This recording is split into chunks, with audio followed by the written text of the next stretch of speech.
constatez dans les questions qu'on vous pose, dans ces conférences, dans vos interventions, les mêmes angoisses que le réalisateur observe dans ce film?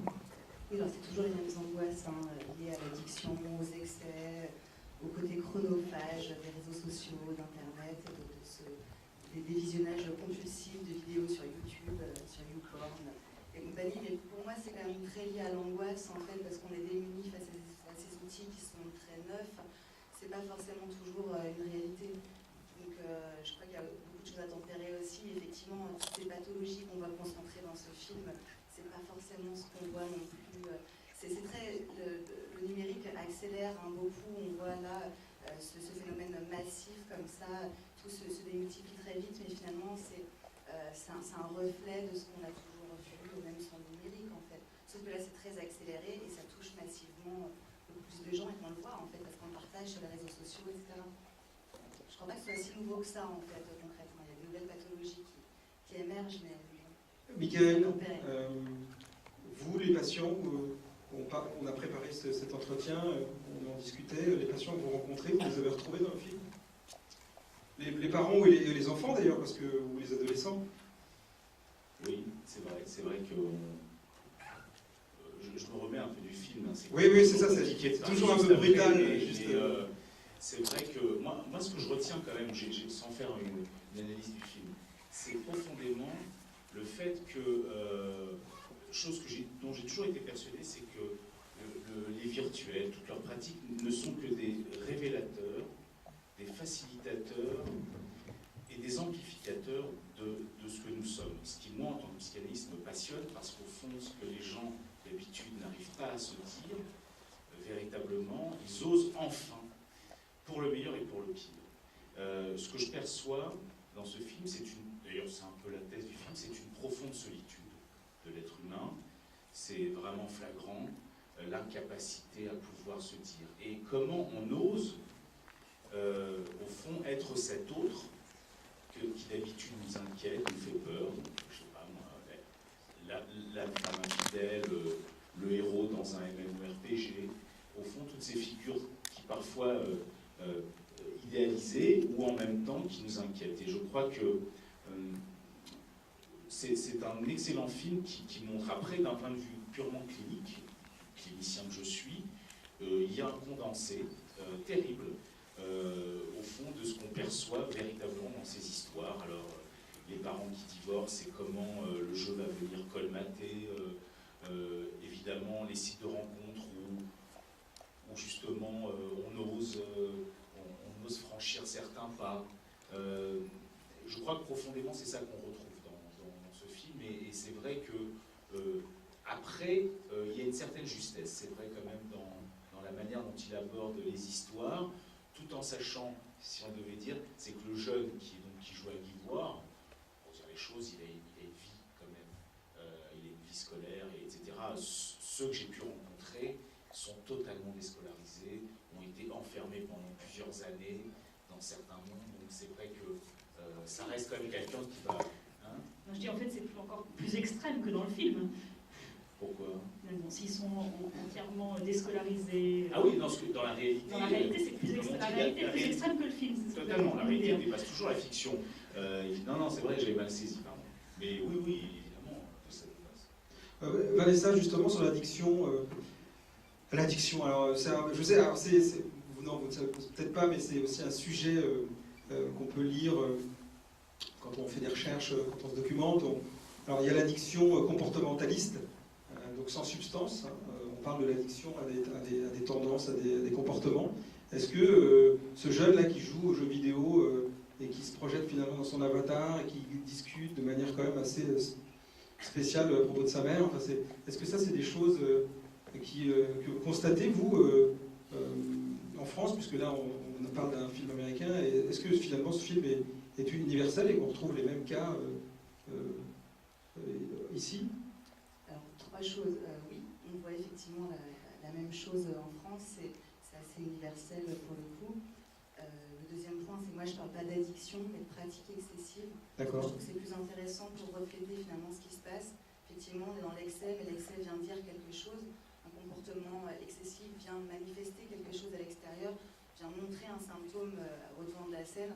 Et c'est plutôt ça qui m'intéresse, moi, à regarder, plutôt que de mettre une étiquette addict. Et après, la troisième chose qui me paraît extrêmement importante, c'est que moi, dans les consultations, je vois toujours des parents qui vont mal. Et c'est plutôt du soutien à la parentalité, en fait, que je dois faire, plutôt que aider un jeune qui va mal. Parce qu'en général, le jeune va bien, mais c'est le symptôme des parents, c'est l'angoisse des parents qui crée du symptôme. Voilà. Et là, ce qu'on voit dans tout ce film, en fait, c'est que les parents vont mal. Les parents vont sur les sites de rencontres, les parents fliquent leurs gamins, les parents ont des postures qui sont assez insensées et complètement extrêmes dans un sens ou dans l'autre, hein, qu'on soit dans le laxisme ou l'interdiction, on est dans une posture qui ne va pas et qui doit être re-questionnée. Donc pour moi, ce qui m'intéresse et ce qui m'interpelle dans ce film, c'est plutôt pas la jeunesse qui va mal, la jeunesse en manque de repères, et les parents sont complètement paumés et ne savent pas donner de repères du tout à leurs jeunes à l'heure du numérique. Est-ce qu'on n'est pas pour... là, c'est une question que je pose ouverte. Est-ce qu'on n'est pas pour la première fois finalement en face d'une inversion d'apprentissage, c'est-à-dire que les parents ne comprennent pas ce qui se passe sur ces mondes numériques, sur ces réseaux sociaux, sur Internet en général, et que finalement pour la première fois les enfants apprennent aux parents, alors que le rôle est plutôt inverse, c'est-à-dire qu'on est plutôt... il y a une espèce de pédagogie inversée en fait. Alors on est passé vraiment d'un système de transmission verticale à un système de transmission horizontale. Avant c'était l'adulte, le sage qui donnait de l'information et son savoir aux jeunes. Donc le plus vieux, théoriquement.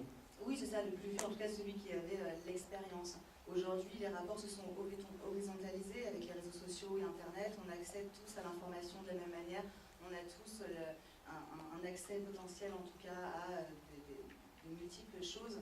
Et donc finalement, on communique beaucoup les uns avec les autres de manière horizontale. On commente nos statuts sur les réseaux sociaux, on partage énormément de choses. Et donc on est beaucoup, de plus en plus dans un savoir qui se transmet entre pairs, où on est dans l'auto-évaluation, dans l'évaluation groupale, les dynamiques groupales qu'on voit dans les jeux en réseau, etc. Donc c'est vrai que c'est intéressant de voir l'inversion de ce référent technologique où c'est l'enfant en fait qui va devoir apprendre aux parents la manière d'utiliser Internet, les réseaux sociaux, les jeux vidéo. Et je pense finalement une fois qu'on a fait ce constat qu'il faut pousser vers la mutualisation des compétences, aider finalement les enfants et les parents à réduire les fossés en fait, générationnels qui sont en train de se créer et de pouvoir mutualiser nos forces.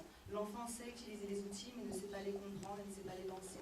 L'adulte ne sait pas forcément utiliser les outils, mais il sait questionner, il sait critiquer, il sait apporter de l'information et transformer l'information en savoir. Donc on est bien dans l'échange nécessaire, finalement comme n'importe quelle autre pratique.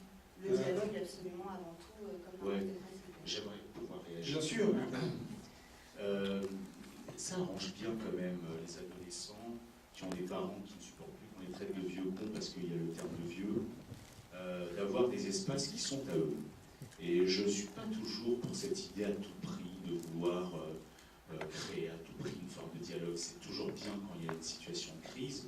Et profondément, laissons les ados avoir leur espace à eux. Il y a toujours eu des espaces entre pairs. Ce qui est nouveau, c'est qu'on va les retrouver dans des mondes virtuels. Mais je ne suis pas forcément pour ce discours qui est de vouloir responsabiliser les ados, en faire des apprenants pour leurs parents, parce que même si ça se fait, c'est pas si vrai que ça dans la réalité. Je pense profondément que d'ailleurs, lorsqu'on diabolise les jeux vidéo, ça arrange bien les ados. Parce que ça reste un des derniers lieux de transgression, ça inquiète, et c'est fait partie du job de l'adolescent d'inquiéter ses parents. Maintenant, ce qu'on observe, c'est que oui, les parents ont changé, dans le sens où les parents ne jouent plus trop le rôle d'un surmoi valable, ils sont plutôt dans une sorte... D'ailleurs, c'est intéressant parce que son père veut qu'il fasse du football américain, qui est quand même aux États-Unis le top de la réussite. Et ce qu'on retrouve chez les hommes que moi j'ai reçus, c'est qu'ils sont surtout tyrannisés par l'idée de réussir à tout prix. Et dès qu'ils sont à un moment en échec, ils s'effondrent et souvent ils utilisent les mondes virtuels comme un moyen d'aller mieux. Mais c'est ça qui est un peu nouveau, c'est que c'est un signe qui est qu'ils peuvent enfin trouver des astuces pour lutter contre cette tyrannie qui est celle de la réussite à tout prix, du bien-être à tout prix, qui est quand même aussi quelque chose de très intéressant, qui est quand même très américain aussi, par rapport, qui nous arrive un peu cette sorte de pensée hyper positive qui est très inquiétante, que Facebook véhicule d'ailleurs, où on ne peut même plus unliker. On n'est plus que dans le like. Ils ont enlevé le bouton. Ils ont enlevé le bouton. Et je crois que, voilà, je dis un petit peu les choses un peu rapidement, mais profondément, Je pense que je pense pas qu'il faut chercher à tout prix mutualiser, parce que les adolescents actuels font peut-être des crises d'adolescence un peu trop virtuelles. Et souvent, beaucoup ont peur ou hésitent à sortir du corps maison, et on voit bien une forme de comorbidité où les parents préfèrent, et la caricature de cette mère, qui est une chose qu'on commence à voir, puisque maintenant il y a des manteaux qui sont géolocalisables, on fait du tracking, et je vous conseille de lire dans le monde.fr un article qui est paru il y a longtemps qui s'appelle « Vie privée, le point de vue des petits cons », qui montre bien comment les parents vont de plus en plus chercher à contrôler, à utiliser les réseaux sociaux comme des outils de contrôle. Je vais juste réagir à ça. Je trouve qu'il y a un moment très émouvant dans le film. C'est le moment où le père réussit à dire à sa femme, effectivement complètement castratrice, qui surveille sa fille, de lui dire « laisse-moi une soirée comme une ado », et qui fait ce que les parents, j'allais dire de mes parents et les parents d'avant ont dû faire, mais ce que font peut-être plus ceux d'aujourd'hui, c'est-à-dire qu'elle ne sait pas où est sa fille, et elle attend qu'elle rentre, et elle s'endort quand elle rentre, et ça devrait pouvoir continuer, mais je pense que les parents d'aujourd'hui, effectivement, sont dans le texto, l'appel, tu es où, tu rentres quand, et ça ne laisse pas les ados vivre leur soir mentale, et je trouve que le moment où elle retrouve ça, c'est le moment où elle redevient une mère normale. Mais ce qui est vrai, c'est qu'en effet, c'est assez drôle, parce qu'on offre un portable à son ado, et lui, il le vit comme un outil d'autonomisation, le parent, lui, le vit comme un outil de surveillance, et on voit bien le conflit qui se joue à cet endroit-là, puisqu'on peut ne pas répondre aux textos maternels. Mais au-delà, c'est vrai que c'est quand même une histoire aussi, parce qu'on parle de la crise d'adolescence, mais il y a ce qu'on appelle une crise parentale. Les parents aussi doivent accepter à un moment de faire le deuil de leur position de maman, et c'est ce qu'on voit, puisqu'à la fin, elle pleure, elle s'effondre en larmes quand elle voit sa fille avoir un mec, donc avoir une vie de femme. Oui, finalement, ça a toujours un statut. Oui, mais c'est vrai, parce que c'est un syndrome qu'on retrouve, je ne sais pas si c'est le cas Austin, mais il met vraiment en scène quand même beaucoup de choses qu'on voit dans notre société, c'est-à-dire de plus en plus de foyers monoparentaux. Et c'est vrai que quand on est une maman seule qui élève un enfant, on se retrouve à plein de places différentes, et c'est d'autant plus compliqué à un moment à l'adolescence de le laisser advenir. Je voudrais qu'on revienne sur une étude de EasyPanel là, que j'ai lue sur le site Air of Melty, qui dit que 80% des 18-29 ans ne peuvent pas rester plus de 2 heures sans consulter leur smartphone. 40% consultent leur smartphone en moyenne toutes les 30 minutes. Et s'ils n'ont justement pas pu consulter leur mail ou leur SMS depuis plus de 30 minutes, 17% des jeunes avouent qu'ils s'estiment anxieux, stressés ou même en situation de manque. Donc c'est pour revenir sur cette histoire d'addiction, parce que je veux bien qu'ils ne soient pas addicts, qu'ils ne soient pas accros, mais enfin là, ils déclarent être en situation de manque. Et en lisant un article du Monde, je me suis aperçu que... Oui, j'ai pas de fiche sur la télé. En lisant un article du Monde, j'ai même pris une expression qui m'a fait le FOMO, le Fear of Missing Out, c'est-à-dire la peur de louper quelque chose, c'est-à-dire on s'est couché, ça continue à crépiter sur la timeline de réseaux sociaux, et on loupe finalement des choses, et c'est une peur de manquer quelque chose. Est-ce qu'on n'est pas quand même dans une espèce d'addiction, là, finalement? Moi, j'appellerais ça le libéralisme, l'efficacité, la productivité. On a tous eu le même problème avec nos mails, au travail, vie privée, vie publique. Non, je crois que c'est un faux problème, et c'est une fausse question, en fait. Concrètement, non, mais c'est vrai, on n'est pas dans une histoire d'addiction ou pas. On a appelé ça la nomophobie aussi, la nomophobia. Ouais. Bon, voilà, il faut inventer des termes pour tout et n'importe quoi, mettre des étiquettes. Moi, je ne suis pas du tout favorable à ça. Je pense qu'il y a d'autres manières de penser. Le manque, qu'est-ce que ça veut dire? Le manque, pour moi, c'est plus une continuité en fait relationnelle. Le portable contient notre vie intime, nos photos, nos messages, nos informations personnelles. En fait, on l'utilise pour accéder à n'importe quel type d'application. Et finalement, quand on est sans son portable, aujourd'hui, on est paumé parce qu'on ne sait pas se repérer sans son Google Maps, parce qu'on a besoin d'avoir nos mails, parce qu'on a pris tous nos rendez-vous en note sur nos mails, etc. Et en fait, on se retrouve dépendant à nos outils parce qu'on a externalisé beaucoup trop nos connaissances sur l'outil, parce qu'on externalise nos processus sur les outils. Et en fait, c'est plus ça. Donc c'est plus l'addiction à l'outil qu'à l'usage, finalement. C'est pas de l'addiction, c'est qu'on externalise. Le process, c'est qu'au final, on en devient effectivement dépendant parce qu'on n'arrive pas à vivre, autrement, puisque finalement, on n'a plus besoin de servir de notre cerveau par moment. Enfin, c'est ça le problème, surtout, en fait. C'est pas une question d'addiction. Est-ce que c'est un problème, ça? Dépendance. Est-ce que c'est un problème? Est-ce que le cerveau ne permet pas de faire autre chose que de savoir se repérer finalement, Non, pour moi, la question, en fait, c'est plutôt d'utiliser numérique comme une prothèse et non pas comme une orthèse. L'utiliser comme quelque chose qui nous augmente et qui nous aide à être meilleur, en fait, plutôt que de pallier à des déficiences. C'est ça le principe de la prothèse, en fait. Hein. Ça vient remplacer quelque chose de manquant. Donc là, on utilise un peu nos smartphones et nos réseaux sociaux et Internet comme si on était manquant de quelque chose, comme si nous manquiait des fonctions et finalement ça nous aidait à les acquérir ou à nous compléter. Et moi, c'est ça qui, par moment, va me déranger. C'est plutôt de se dire, si on externalise trop notre connaissance, qu'on fait trop une intelligence collective et qu'on va trop vers un processus qui ne permet plus en fait à l'humain de penser, qu'est-ce qui va rester de notre subjectivité, qu'est-ce qui va rester de nos limites, qu'est-ce qui va rester en dehors de nous. Ce serait plus ça, moi, philosophiquement, en fait, qui m'interpellerait dans cette notion-là. Le rapport au téléphone portable est quand même un rapport assez impressionnant, dû à sa pratique. Alors, après, la question de l'addiction, on va peut-être reprendre une discussion psychopathologique. Même si, sur ce fameux problème d'addiction, personnellement, ayant reçu pas mal de jeunes, je sens parler d'étiquettes qui collent un peu à la peau, et c'est vrai que c'est pas forcément ce qu'il y a de mieux. C'est un déni aussi d'une souffrance. Et ça, en soi, c'est quelque chose que je n'accepte pas forcément, parce que je pense que c'est terrible quand il y a un déni de quelque chose dont on souffre, et au fond, la communauté scientifique, la plupart des gens disent que ça n'existe pas. Ça s'appelle le déni. Au-delà, le téléphone portable, moi je me suis permis un jour d'appeler ça le doudou sans fil. Parce que je pense que quand Winnicott, qui est un grand psychanalyste anglais, a dit, au fond, le doudou a une fonction qui permet à l'enfant à pallier à l'angoisse de séparation. C'est très clair. Et dans son livre, il nous dit, dans Jeu et réalité, il dit à un moment, mais il peut y avoir un destin addictif, voire fétichiste.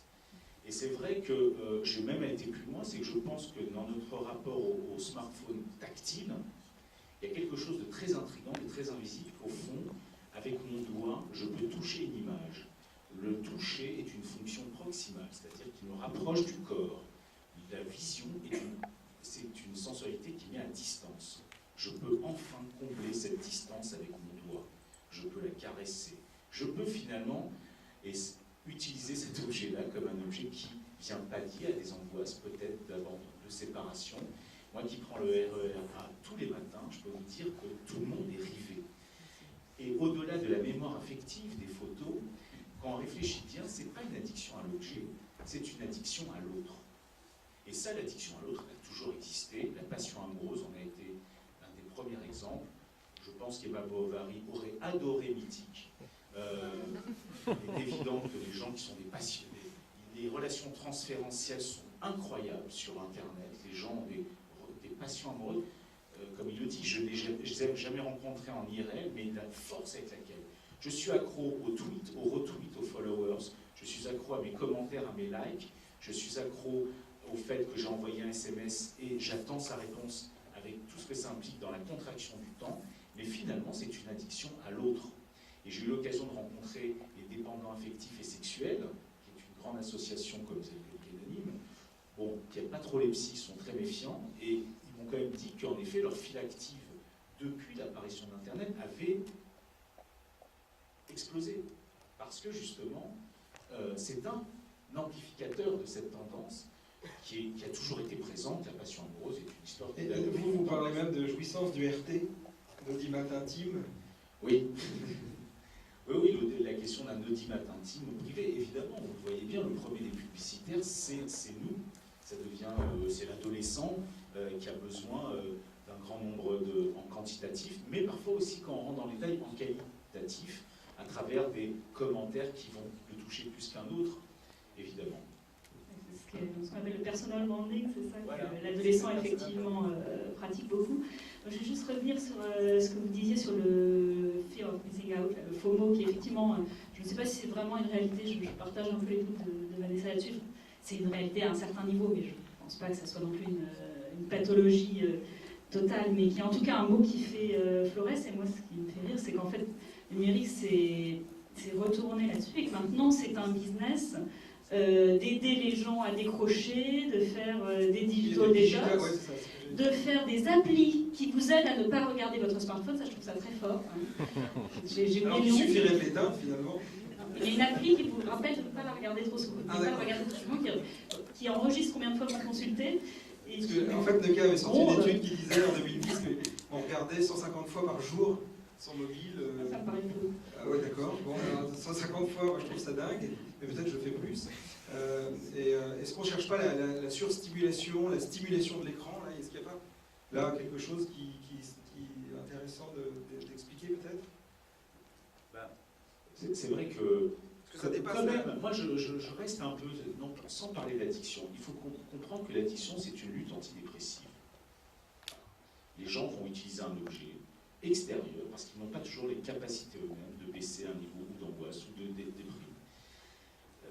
Ce qu'on observe à travers ces objets, c'est qu'ils viennent révéler que nous n'allons pas si bien que ça. Alors on a le droit, on a le droit. Facebook nous montre une image de nous tellement idéalisée, on a l'impression d'être dans une party. Les gens vont tellement bien, ils sont heureux, mais quand vous rentrez dans le détail et que vous commencez à les interroger, ils vont super mal. Je n'ai plus de sexualité depuis 2 ans, je ne vais pas arrêter sur Facebook de dire à quel point je parle de cul librement, etc. C'est tout très intriguant.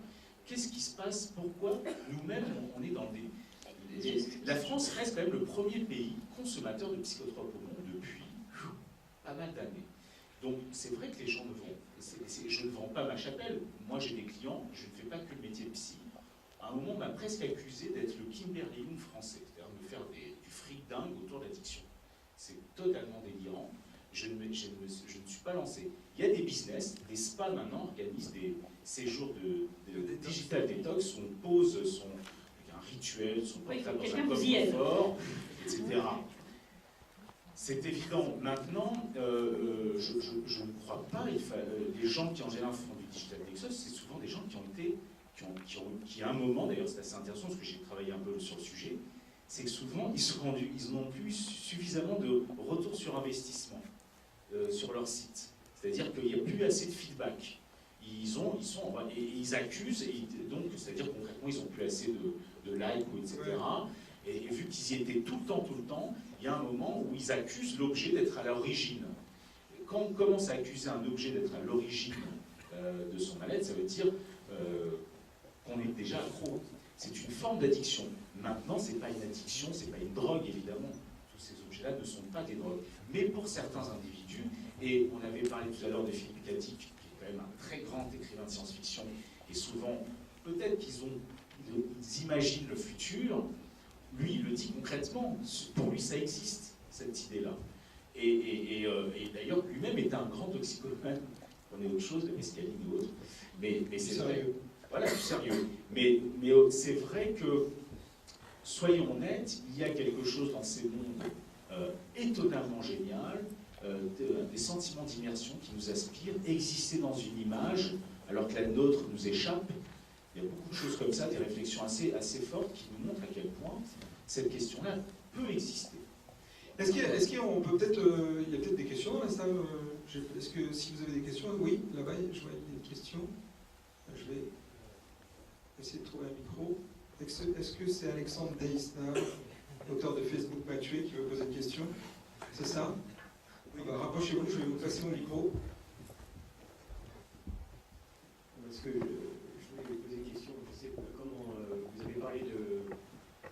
Vous aviez été frappé par la solitude dans ce film, et vous avez parlé aussi d'une addiction à l'autre. Et je sais qu'en fait, il y a un éditorialiste, on le voit d'ailleurs, ce sentiment de solitude qu'on voit dans les... Et en même temps, en fait, pour moi, c'est pas vraiment une solitude, c'est plutôt une époque qui signe justement la fin de la solitude, et donc justement notre capacité à être vraiment seul. Il y avait un éditorialiste de New York Times qui avait titré ça The End of Solitude. Il y a une chercheuse au MIT que vous devez connaître, j'imagine, Sherry Turkle, qui a écrit son livre Alone Together, c'est-à-dire qu'on est seul mais ensemble. Ah oui. Et donc du coup, on n'est jamais coupé des autres, et on voit bien que, je trouve dans le film, on le voit bien dans la scène au supermarché, où elle est à la fois en train de sextoter même la fille qui sextote son petit ami. Donc elle est là sans être là en fait, et donc elle est en même temps avec sa copine, elle est dans deux mondes à la fois, c'est-à-dire qu'elle est, même quand on est seul face à un joli coucher de soleil, on se demande si on va photographier ce coucher de soleil pour ses amis, et on va aussi profiter de la vue. Donc désormais on est à la fois, on est dans les deux on est aussi avec son nuage d'amis en permanence, en fait. C'est ça que pour compléter ce que vous disiez, que je trouve très intéressant. Merci. Mais vous avez raison, une de mes grandes réflexions, c'est de me dire, c'est pas parce qu'on est seul derrière un écran qu'on se sent seul. Il y a ces deux manières. Et là où vous avez raison, c'est que la capacité à être seul est une très vieille histoire qui remonte au premier temps de la vie. Et on sait à quel point, finalement, on peut se demander à quel point. À l'adolescence, c'est assez banal, j'ai envie de dire, d'avoir cette capacité ubiquitaire d'éviter les parents. Et on voit bien comment ces objets-là viennent aider. Mais je pense quand même qu'il y a, au-delà de la solitude qu'on repère, vous avez raison, être seul en groupe, être seul en couple, c'est terrible, quand même. C'est-à-dire, qu'est-ce qu'il en est de notre capacité à franchir un petit peu le fait qu'on peut être profondément seul à deux. Oui, une autre question? Oui, c'est juste pour continuer, par rapport au Alone Together de chez Turkel, c'est vrai qu'en plus avec le temps réel, on comprend la compulsivité permanente, quoi. Donc moi je parle pas trop d'addiction, mais plutôt de compulsivité, qui n'est pas que dans les nouvelles technologies, hein, on le trouve partout, mais qui est...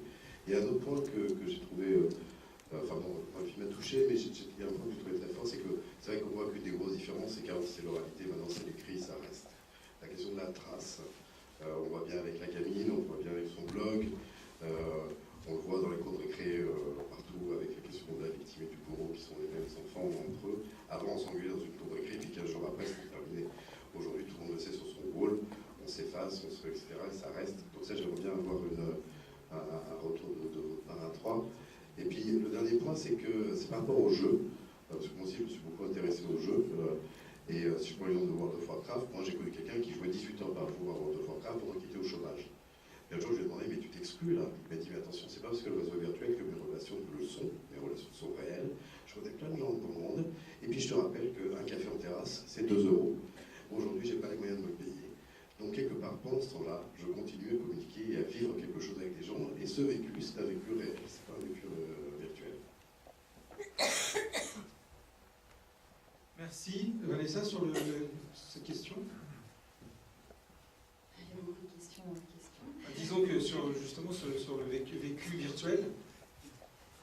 C'est vrai que moi, ce qui me paraît très important, c'est toujours de souligner finalement que les relations virtuelles ne sont pas virtuelles. Hein. C'est toujours un vrai corps qui s'adresse à un autre vrai corps. Oui, via la machine. C'est notre humanité tout entière. Hein. C'est nous en tant qu'humain global, en fait. C'est notre cerveau, c'est nos fantasmes, c'est notre corps qui interagit avec l'écran et qui interagit avec l'autre, et l'autre existe réellement. Donc c'est là où je parlais tout à l'heure de mutualisation, finalement, c'est plutôt dans une idée de continuité éducative, ou une continuité, une transférabilité du numérique vers le réel et du réel vers le numérique. Pour moi, il y a quelque chose qui ne doit pas être décorrélé en fait aujourd'hui entre le numérique, le virtuel et le réel. Je pense que justement les outils numériques sont un reflet de ce que l'on est. Ça a été créé par les humains, hein, et on est inter-influencé en fait. Notre manière d'agir sur les outils va changer l'usage, et on va aussi nous être modélisés différemment en fonction de nos relations avec les outils. Donc je crois que c'est intéressant aussi de pouvoir décrypter la continuité que ça va nous apporter en termes de liens, la continuité sociale, justement, effectivement, et des personnes qui peuvent se désenfermer aussi de situations corporelles. On voit des fois des seniors qui s'affrontent avec des jeunes sans savoir qu'ils sont ni jeunes ni seniors, parce qu'on est sur un pied d'égalité avec Internet, avec les avatars, avec les jeux vidéo. On a des personnes aussi handicapées à moteur qui peuvent s'affronter sur un pied d'égalité parce que justement les outils numériques nous permettent ça aussi. Donc je crois qu'il ne faut pas forcément être dans un extrême ou dans un autre quand on pense les situations. Le numérique c'est complexe, comme la vie est complexe, et justement il ne faut pas décorréler vraiment le numérique du réel. Je pense que c'est vraiment une continuité de ce que l'on est, et ça permet de nous apporter aussi une continuité. Et là, si on avait créé un réseau social, un groupe Facebook avant de se rencontrer, on aurait d'abord été virtuel avant d'être réel, et on pourrait très bien aussi se rencontrer maintenant et créer un groupe Facebook dans l'après-coup et avoir une continuité du réel vers le virtuel. Et c'est ça que nous apportent les outils numériques, et je pense qu'il faut les penser plutôt comme ça, justement, que comme des éléments abscons, en fait. Il y a plein d'apports aussi les hasards heureux, c'est les gens qu'on ne connaît pas et qui nous apportent quelque chose. Tout à fait. Effectivement, moi je suis assez d'accord avec le fait que le terme le terme réel qu'on utilise faute de mieux parce qu'on a pris l'habitude par rapport à virtuel n'est pas tout à fait adapté, qui est à la limite physique et impalpable, en ligne, tout ce qu'on veut, mais finalement ses amis du jeu vidéo à qui quand même il parle de sa relation avec sa mère et son psy de l'école qui lui dit mais alors tu vois plus tes copains du foot qui n'étaient sans doute absolument pas ses copains puisqu'il ne leur parle de rien et dès qu'il quitte le foot c'est plus ses amis. On se demande lesquels sont les amis réels là-dedans et c'est pas forcément ce qu'on croit. Mais c'est vrai que ce terme de réel, virtuel, ah bah dans la vie réelle ça vaut toujours, ça a plus de poids alors que ce qui se passe sur internet est tout à fait réel. Voire même les amis virtuels sont souvent plus importants en fait que les amis réels, puisque le partage d'expériences communes qu'on a sur un jeu vidéo, sur des réseaux sociaux, mais surtout sur le partage d'expériences, vraiment, c'est quelque chose qui forge des liens extrêmement forts et une complicité, une intimité bien plus grande des fois dans la réalité. Et le fait de se rencontrer sans nos postures, sans les biais de nos habits, de notre fonction sociale, de notre sexe, de notre âge, etc., permet aussi d'être dans une vraie rencontre encore plus réelle et beaucoup moins superficielle. Parce qu'on rencontre réellement l'autre à travers les échanges, on s'intéresse réellement à l'autre dans ce qu'il est, dans ce qu'il dit, et non pas dans ce qu'il représente et dans la manière dont on pourrait le penser. Donc voilà, je crois que c'est vraiment très important cette histoire d'amis virtuels, parce que souvent les parents d'ailleurs ont tendance à considérer que ce sont des faux amis vu que c'est sur Internet, alors que ce sont des amis qui sont beaucoup plus importants souvent parce qu'il y a un lien qui est extrêmement fort et extrêmement profond. Sur la question de la socialisation virtuelle, ça reste, je vais peut-être apparaître comme un vieux con, mais une socialisation partielle. Bon, il ne s'agit pas de me dire... nous avons 5 sens. La rencontre avec l'autre est toujours compliquée, d'autant plus à l'adolescence, soyons honnêtes. Et d'ailleurs, cet adolescent qu'on a dans le film va pas trop mal. Enfin, par exemple, le geek caricature. Tu parlais de quel adolescent? De celui qui joue au foot et qui joue à Guilloire. Oui. Le geek tel que moi j'ai pu le rencontrer, qui est souvent un enfant précoce, qui parfois a un rapport aux femmes assez compliqué, un peu, parfois même une forme de phobie sociale et autres. Lisez la biographie de Bill Gates, c'est assez intéressant. C'est quand même des individus qui ont un rapport parfois pas évident à leur propre corps et au corps de l'autre. Le virtuel peut être aussi un espace d'évitement. Je crois que c'est important de l'éviter. D'ailleurs, un journaliste avait écrit la théorie de l'évitement sur Facebook. Oui. Les gens n'arrêtent pas de se dire qu'ils ont envie de se voir, ils ne se voient jamais. Donc néanmoins, de plus, une autre anecdote, un de mes petits patients était dans une guilde d'élite et son leader avait proposé une rencontre en IRL et je lui ai dit comment tu l'imagines. J'ai envie de vous dire qu'il imaginait à la hauteur de l'idéal narcissique qui était son avatar.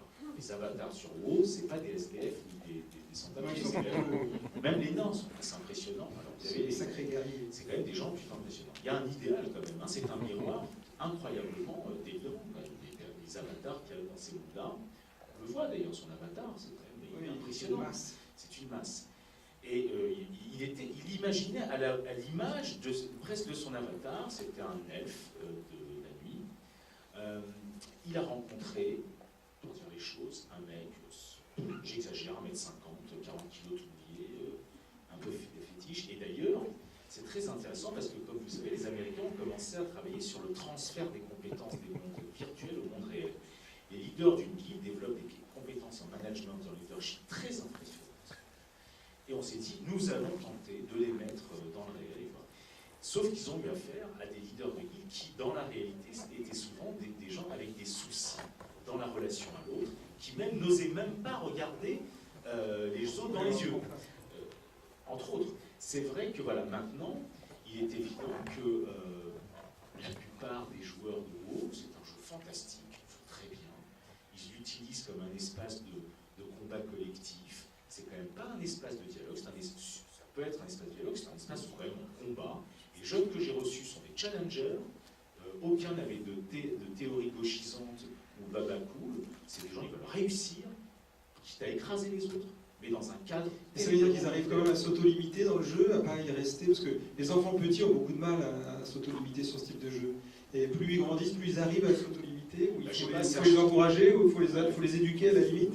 C'est 369 de Serge Tisseron, entre autres, dans le dernier rapport de l'Académie de médecine, dit qu'il faut que les enfants à partir de 6 ans s'autorégulent dans leur temps d'écran. En En tant que parent, c'est un problème, ça. S'ils peuvent en plus se raconter tout seuls leurs histoires, se coucher, prendre... Oui, s'ils peuvent finir et qu'on n'a pas besoin de leur faire manger, c'est pas mal.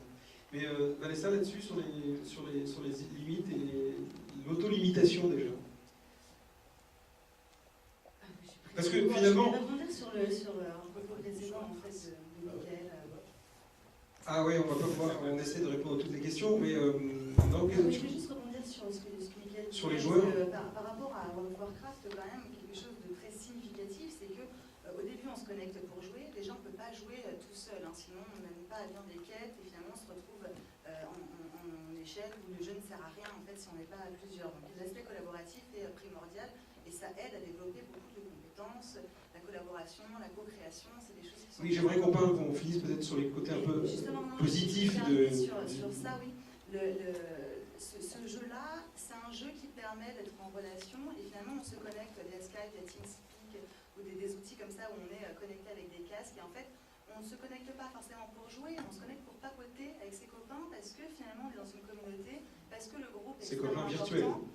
Mais ils sont réels parce que finalement on est toujours amené à se rencontrer dans la réalité. Quand on fait partie d'une guilde, en règle générale, on se rencontre, il y a une vraie recherche de rencontre de l'autre, même si on a peur, même si on peut dans l'évitement, finalement il y a quand même toujours cette recherche de réalité parce qu'on en a besoin de réalité. Et moi je ne connais pas de jeunes, ou même de moins jeunes, qui soient restés enfermés dans World of Warcraft plus d'un certain temps. C'est quand même toujours un comportement éphémère et quand on se reconnecte, c'est plutôt pour pouvoir soigner ses copains qui pourraient en avoir besoin tout en papotant avec eux, ou pour pouvoir les aider lors d'un combat si on avait besoin, mais être présent pour les autres. Et c'est ça qui est important finalement dans ce type de jeu. C'est à un moment on arrête de se connecter juste pour jouer. On se connecte vraiment pour l'aspect social. Pour d'autres valeurs sociales. Moi j'ai jamais rencontré quelqu'un qui me dise je suis accro à WoW. J'ai toujours entendu des gens me dire je suis accro à mes copains sur WoW. Et ça c'est extrêmement important en fait comme détail. Parce que justement c'est l'aspect social vraiment qui est mis au premier plan sur ce type de jeu. On parlait des... Oui, pardon, il y a quelque chose qu'on n'a pas évoqué. La question de la trace. La trace. Ah oui, oui, allez-y. Il y a un truc assez marrant sur WoW, c'est que on parle de lien fort, lien faible. Un lien fort, c'est les amis, la famille, tout ce qu'on connaît, puis les liens faibles, c'est ce qu'on ne connaît pas et qu'on rencontre et qui en fait quelque chose. Je suis vraiment d'accord avec ce que tu as dit sur le fait que c'est de la semi-relation, puisqu'elle est liée à un objet qui est se regrouper, faire autorité à un moment, puis attaquer un château fort, etc. Il faut être 50, avec des compétences différentes. Mais ce qui est vachement marrant, c'est que quand c'est basé sur des liens faibles, ça fonctionne quand même beaucoup mieux que quand c'est sur des liens forts. Quand c'est sur des liens forts, des amis, des familles, etc., ça finit toujours par l'engueulade du dimanche après-midi classique, mais sur les réseaux. C'est moi qui suis chef de guilde, non c'est moi, non c'est toi, non c'est machin, etc. Il y a quand même quelque chose d'intéressant dans le projet mis en place, qui à un moment, sur un instant T, ne part pas justement de la relation au corps et au physique et à la connaissance. Et là, je te rejoins vraiment parce que je pense que c'est une des clés, la question du corps et de l'esprit. C'est pas trop le fait d'être une fille, un garçon, le genre, non, c'est pas ça. C'est vraiment la position et l'angoisse phobique sociale quasiment que j'ai dans ma relation aux autres qui touche. Et puis maintenant, je te laisse faire ça, parce que je trouve que lien fort, lien faible, c'était intéressant sur vous. Oui, alors moi j'y ai joué un petit peu, je ne suis pas fan, et d'ailleurs c'est dit d'un moment dans le jeu, ce sont des jeux dont il ne faut pas forcément avoir une virtuosité du gameplay. Il faut surtout y passer beaucoup de temps. Et d'ailleurs, il parle d'investissement. Les jeunes, d'ailleurs, souvent, il m'arrivait de leur faire jouer, par exemple, la Call of Duty, version hardcore, version vétéran, pour les confronter au fait de perdre. Parce que ce que je trouve génial, moi, dans tous ces jeux vidéo, entre autres, c'est le fait que c'est en perdant qu'on apprend à gagner. Et ça, c'est quand même une chose géniale. Dans cette société, on veut toujours gagner. C'est intéressant de perdre. Et je trouve que c'est un des derniers espaces où on continue à perdre, paradoxalement. Sans risque. Parce qu'on est tout de suite. Oui, mais évidemment sans risque. Mais d'un point de vue psychique, je peux vous dire, quand vous avez passé 2 heures et que vous n'arrêtez pas de perdre, c'est quand même dur. Pour pas abandonner, oui, c'est dur. Voilà, et l'idée de persévérer. Moi j'ai travaillé avec des enfants qu'on stigmatisait comme des nuls. Et leur dire, mais non, regarde, tu arrives, même si c'est qu'un jeu. Et le jeu, comme vous savez, c'est très sérieux. Et je crois que voilà. Et entre autres, mais ce qui est vrai, c'est que c'est assez intéressant. Et c'est vrai que le plaisir, je suis d'accord avec Vanessa, le plaisir de WoW, de tous ces MMO, c'est dans la socialisation, c'est dans le rapport aux autres. dans la guilde, etc. Même s'il faut savoir, dans les guildes d'élite, soyons honnêtes, hein, c'est quand même très militaire. Il y a un respect, c'est très contenant, ils ont besoin de règles et de limites. Très hiérarchisé. Mais il faut voir, peut-être, et ça c'est une de mes hypothèses, c'est que beaucoup de jeunes cherchent des limites, des règles dans ces mondes-là, parce qu'à la maison, il y a un problème de limites, à tous les niveaux. Et c'est vrai que beaucoup de jeunes, et peut-être pour juste finir sur quelque chose, sur la question de la déconnexion, c'est qu'on retrouve les mêmes problèmes pour s'endormir. S'endormir, c'est accepter quelque part de mourir, c'est se déconnecter du monde. Et l'idée qu'un monde continue à exister sans nous, parfois c'est insupportable. La peur de ne pas en être, quoi. La peur de ne pas en être, mais c'est aussi de disparaître. Pour certains, c'est des angoisses bien profondes, vous voyez. Et c'est vrai que, bon, moi ça fait quand même 20 ans que je fais le psy. Concrètement, quand j'ai travaillé 1 an en addictologie à Marmottan, quand on reçoit des patients, on ne va pas forcément dire oui, les parents sont défaillants. On lui dit non mais attends, c'est ta vie là. Quand moi je reçois des jeunes, c'est lui qui est déscolarisé. Et je ne vais pas tout de suite dire c'est les parents. Même si à 40 ans quand je fais une psychanalyse, souvent je dis mais je ne comprends pas pourquoi je suis là, c'est ma mère qui devrait être là, mais oui mais c'est vous qui êtes là, c'est votre vie. Donc c'est ça qui est compliqué à un moment, c'est de pouvoir, voilà. Donc je pense que c'est assez intéressant de réfléchir, on n'est pas du tout rentré dans le détail, de qu'est-ce qui fait qu'il y a des éléments dans ces mondes-là qui sont addictogènes, mais qui sont aussi un effet de rencontre entre une histoire d'un jeune dans une société, qui est quand même une société particulière, et des éléments de ces mondes-là, et le choix de sa race, le choix de son rôle, de son genre, etc. Tout ça, ce sont des choses qui sont comme des éléments d'un rêve. En tout cas, c'est comme ça que je les vois. Vanessa ? Je dirais qu'en fait, c'est un mélange entre le lâcher-prise et le contrôle permanent. On passe notre temps à lâcher prise sur les réseaux sociaux parce qu'on s'exhibe, on se met à nu, on montre des tas de choses de soi. Et de l'autre côté, on est dans un besoin de contrôle permanent de sa propre image, de la construction de son identité numérique, etc. Donc, il y a quelque chose qui ne tient pas et qui déborde entre finalement ce lâcher-prise permanent et ce besoin de reprendre le contrôle en permanence. Et de l'autre côté, je crois que c'est ça qui nous aide aussi à nous construire, ou qui aide les jeunes à se construire à travers le numérique, c'est de pouvoir s'expérimenter de 1000 manières différentes, à travers les jeux vidéo, à travers les réseaux sociaux. Ils vont tout de suite savoir si ce qu'ils font va ou va pas en fonction des likes et des commentaires. Ils vont tout de suite avoir un retour, en fait, un feedback immédiat, comme ils en ont l'habitude avec leurs outils. Les humains interagissent dans l'immédiat. Après, ça crée d'autres problèmes de l'autre côté. Hein. Si on ne nous répond pas immédiatement, c'est que l'autre est mort ou c'est qu'il y a eu un problème vital. On est dans une angoisse extrêmement profonde de l'autre côté. Mais je crois que ça nous aide vraiment à nous construire aussi à travers un miroir permanent qui est déformant. Et c'est là où, effectivement, il va y avoir besoin peut-être que l'adulte vienne repositionner aussi quelque chose de l'ordre des limites, parce que nos limites, à un moment, on cherche à les construire à travers ces écrans. Les mondes numériques sont sans limite.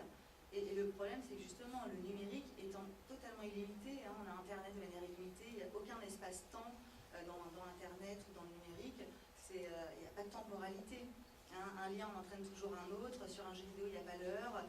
Le cloud, ça fait tout vole partout, on ne sait pas où est Internet, on ne sait pas où sont nos données.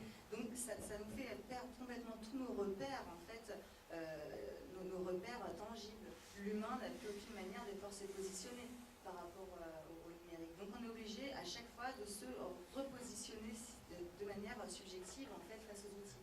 Je crois que c'est difficile de donner un guide prêt à l'emploi ou de donner des règles générales par rapport au numérique parce que ça vient taper sur nos failles profondes et subjectives et personnelles. Et chacun va avoir une relation personnelle avec les outils numériques. Chacun va y mettre de soi d'une manière différente aussi.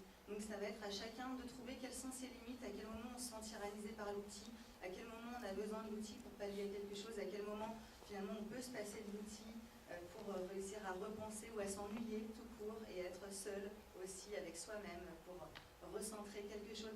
Mais voilà, je pense que ça va toujours être une démarche très personnelle et les parents doivent aussi expérimenter ces outils pour pouvoir mettre des cadres cohérents et des limites cohérentes et connaître leurs propres limites à eux pour aussi mettre des limites qui vont être en adéquation avec leurs valeurs, avec leurs enfants qu'ils vont connaître. Parce que quand on parle de l'addiction, en fait, on va toujours me demander à moi quels sont, d'un point de vue quantitatif, le nombre d'heures passées à ceci, à cela. Je veux dire, mais votre enfant, vous le connaissez, vous voyez bien à quel moment ça va mal, en fait. Et du moment que ça va mal, il y a quelque chose à reconnaître.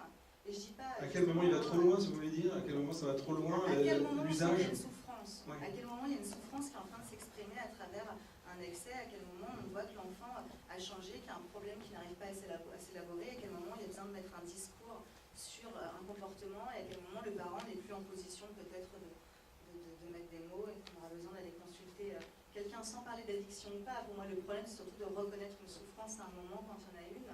Et voilà, et les personnes qui font des digital detox, moi j'en ai rencontré un certain nombre, c'est plutôt un moment où ils se sentent complètement tyrannisés par l'outil, parce qu'ils n'ont pas réussi à mettre des limites face à Ils n'arrivent plus à s'en sortir, ils se sentent débordés. C'est ça qui déborde complètement, et finalement trop de liens sociaux, trop de surconnexion, trop de temps passé finalement sur les réseaux sociaux à créer son personal branding, on ne sait plus qui on est. Et je crois que c'est une tête de perte de repères aussi intérieur, quelles sont mes propres limites de ma propre construction, qui je suis dans ces réseaux, qui je suis dans la réalité, et quel fossé il va y avoir, quel fossé va se construire entre mon identité numérique, mon identité réelle. Et c'est ça aussi qui crée vraiment des burn-out ou des passages de l'autre côté, des gens qui ont besoin de se déconnecter parce qu'ils se sentent tyrannisés. C'est vraiment ça l'outil, parce qu'on se passe son temps à nous notifier. Donc c'est à nous de dire, bah, ok, cette nuit je l'éteins. J'enlève la notification de mes mails, j'enlève la notification de je ne sais pas quel autre outil, et j'irai moi faire la démarche de me connecter sans que mon outil me rappelle à l'ordre. Ça peut être aussi une manière de se positionner, ou d'utiliser un minuteur comme un cadre extérieur, pour simplement se dire, bah, tiens, je vais contrôler ou réguler mon temps passé, puisqu'il n'y a pas de temporalité sur Internet ou sur les jeux vidéo, bah, je vais remettre de la temporalité parce que ça me paraît important. Donc on a finalement tout plein de pistes pour pouvoir remettre des repères d'espace-temps, des repères de limites, mais qui vont nous être propres finalement à chaque fois. Je crois que le temps qui nous était imparti, comme on dit, est en train de se terminer. Je voulais juste terminer sur le message du film, enfin, de ce que dit Jason Reitman de son film. Le message du film, en fin de compte, est que chacun veut communiquer avec son prochain, que ce soit en le faisant en ligne ou depuis son téléphone portable. Mais ce que nous recherchons vraiment est une communication réelle, et il est bon de se le rappeler en regardant ces personnages qui finalement, à la fin, y arrivent. Voilà. Bonne nuit à tous. Pensez à éteindre nos écrans. À bientôt peut-être.